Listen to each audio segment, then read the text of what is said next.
Before we begin this podcast, please be advised that the following episode contains language that some listeners may find offensive and inappropriate. The opinions expressed by the host and guests are their own and do not reflect the views of the podcast producers. Listener discretion is advised. Welcome back to Voices of a Killer. This week's case takes us to southernmost Missouri, where life along the Mississippi floodplains moves at a gentle pace. But don't be fooled by the idyllic landscapes or peaceful facade. Even here, tempers run high, bullies get even, and drunken fights boil over in the small towns that populate the Missouri Bootheel. Our guest today, Samuel Howard, tells us one story of a hot-headed fight that left 2 men dead and multiple lives ruined. We'll hear blow by blow the events of a crime that ended in 9 deafening bullets. From his strict Pentecostal upbringing to the pact he made with his nephew, Samuel's is a story about the true cost of blood loyalty. And while he has always stuck by his claim of self-defense, even Samuel admits that this one fateful night never should have happened. So sit back and listen closely to this as we revisit a murder in small-town Missouri on this episode of Voices of a Killer. Samuel, how old are you? I'm 55. 55. And did you grow up in the state of Missouri? Yes, sir. I was born down in the Bootheel, Kennett. Yeah. How was your childhood? It was pretty good. Pentecostal, raised up in church. My mom didn't believe in TV and so on. It was very strict. Yeah, when I think of Pentecostal, that's the first thing that comes to mind is strict. Very, very strict. Yeah. Were you at church every single week and everything? Oh, yes. Multiple, 4 or 5 times a week. Yeah. What did your mom and dad do for a living? Both are deceased now. My dad worked on the farms as a manager of farms, and my mother worked factory jobs, that type of thing, shirt factories and stuff there locally. Yeah. Do you feel like besides the strictness, do you feel like your childhood was pretty easygoing, or was there like violence? Oh, yeah. Alcohol? Oh, no, it was great. Growing up, I got a college education in reading and vocabulary due to the fact that I read so much and didn't have the idiot box to look at. Yeah. You have siblings? Yes, I have a brother, Jim Howard, that's in Kennett, and he worked maintenance at the hospital. And my sister, Jean Brooks, she worked in Kennett as well at Emerson Electric and various factories. Do you have support on the outside? Yes, I do. Yeah.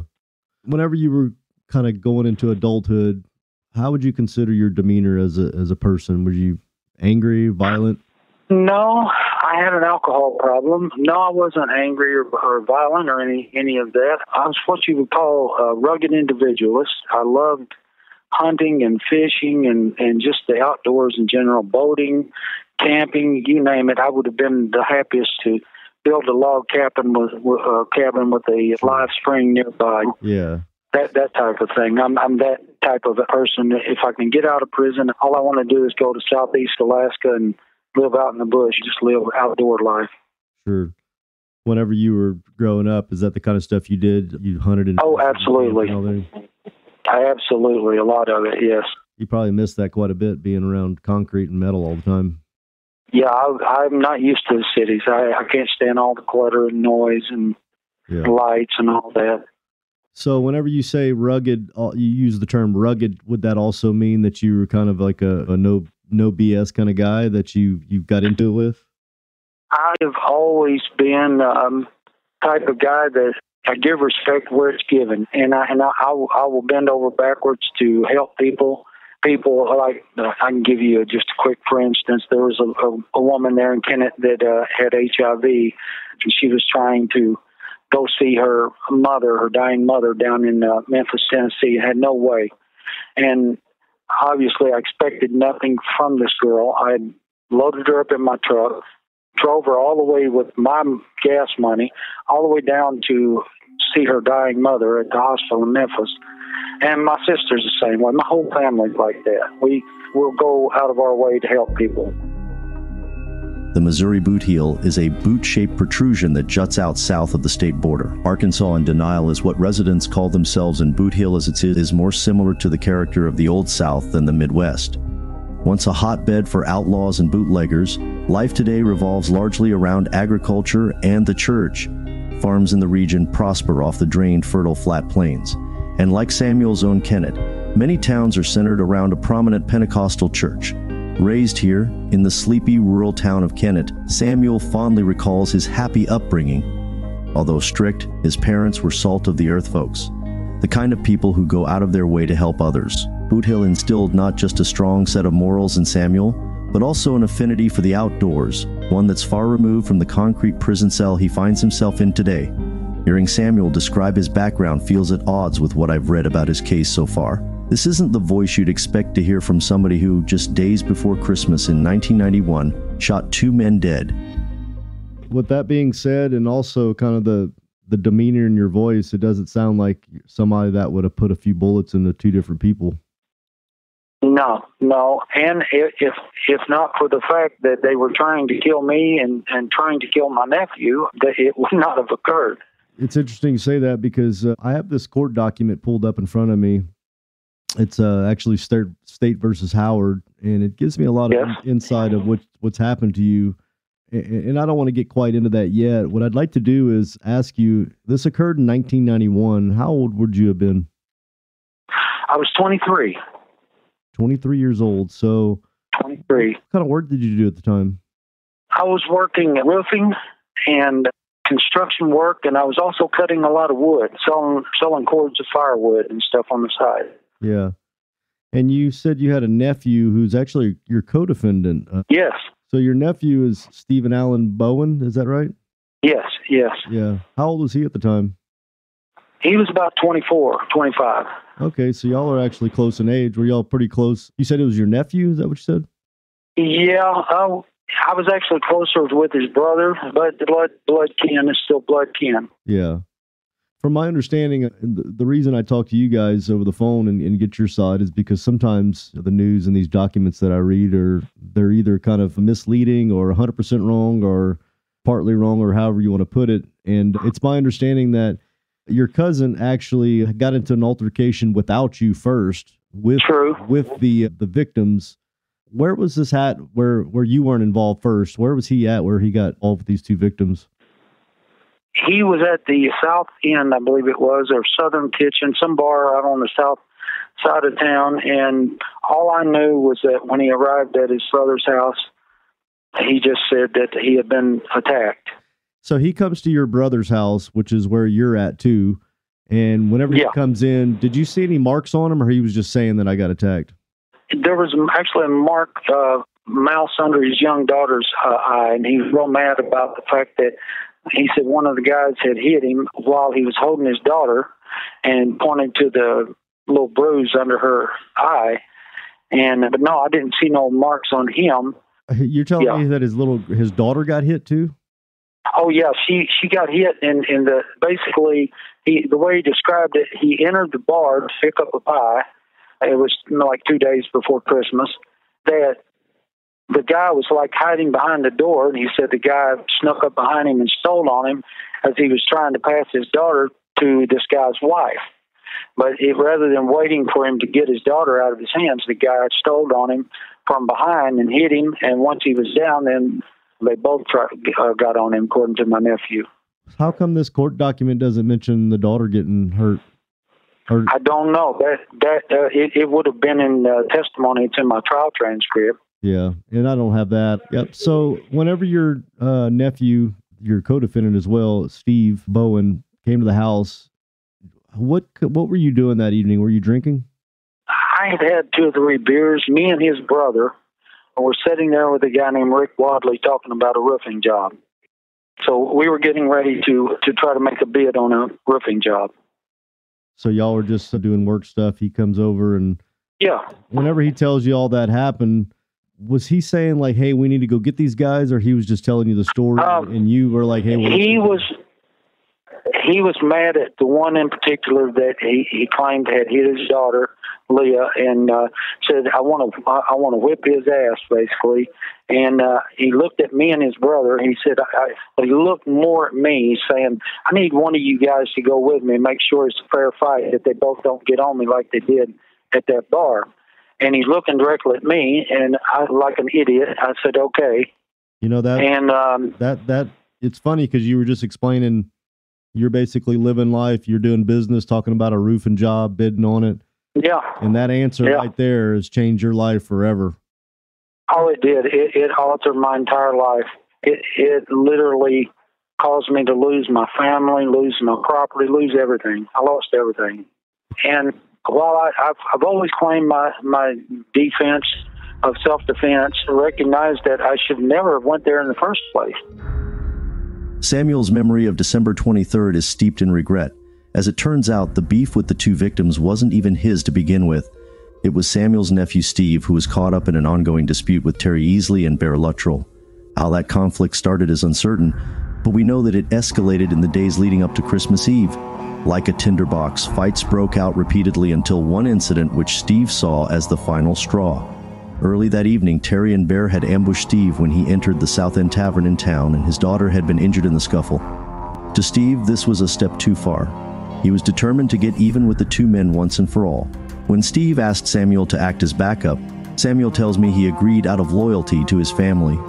Little did he know, however, that this momentary decision would alter the course of several lives. 9 bullets were about to be spent and blood spilled on a driveway in Kennett. After the break, Steve and Samuel hunt the victims down.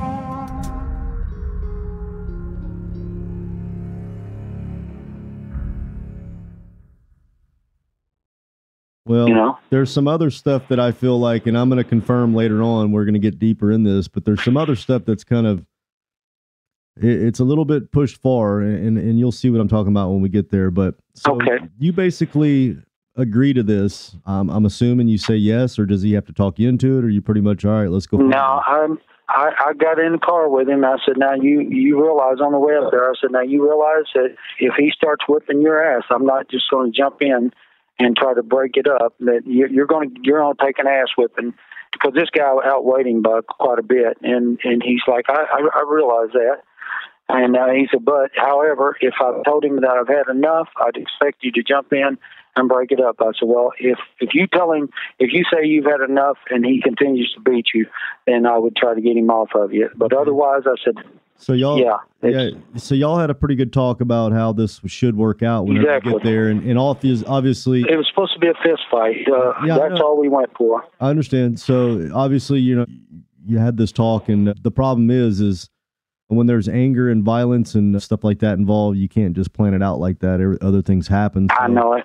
In the documents, you went to several places looking for these people, and the first one, they weren't even there anymore, right?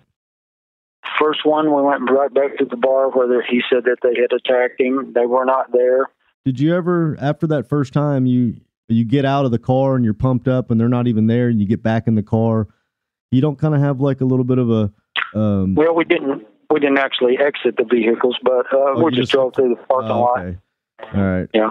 Okay. Drove through the park. He knew what their vehicles looked like. He said, well, they're not here. So after that, did y'all think about it and say, hey, maybe we just go back on home, or y'all were still pretty pumped? He was still mad. I wasn't mad. He was mad about his daughter. So you just kind of were going to be the referee, basically, making sure nobody got stabbed or something. Well, no, make sure that the second guy didn't jump on him like he claimed that both of them had got on him.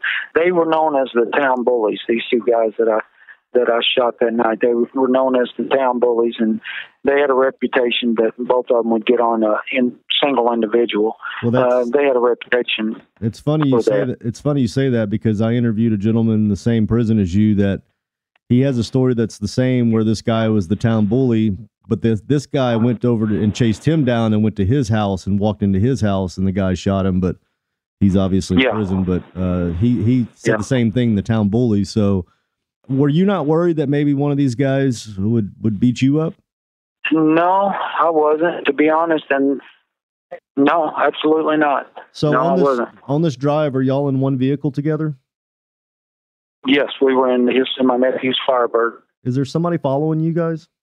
His brother, after we left, his brother said later that he just decided that it could turn into more than what we thought it might, what we were intending it to be, and that he had followed us to try to make sure that it didn't turn into something worse. Yeah, we did see his truck. He was in a truck. When we was leaving the bar, we saw him pulling in, basically, and he was trying to wave us, and my nephew that I was riding with is like, fuck him, I ain't got time to stop and talk to him. I'm trying to find him. And he just took off, and basically he just followed his brother in a separate vehicle. Pumped up with adrenaline, Samuel and his nephew drove loops around town, trying to track Terry and Bear down. Terry's car was no longer parked outside the South End Tavern, neither was it at his brother's shop. Terry and Bear were not the kind of men you'd like to get into a fight with. They were known as the town bullies, quick to get into scraps, and known to fight dirty when they did. Strangely, this fact did not unsettle Samuel, and the time spent circling Kennett did little to weaken his resolve. Instead of reconsidering their actions, Samuel and his nephew spent the drive discussing their expectations for the fight. All Steve wanted, according to Samuel, was to teach Terry a lesson. Neither of the two men had any reason to believe it would amount to more than a fist fight, and Samuel intended to play a minimal role. He might intervene if his nephew got caught in a tight spot, but this was Steve's battle to fight, really, and that would only come as a last resort. Plans like these, while well-intentioned, don't always hold up in the heat of the moment. And as Samuel and Steve pulled up outside Terry Easley's home, the story was about to play out very differently. We'll find out how the fight unfolded on the next installment of Voices of a Killer.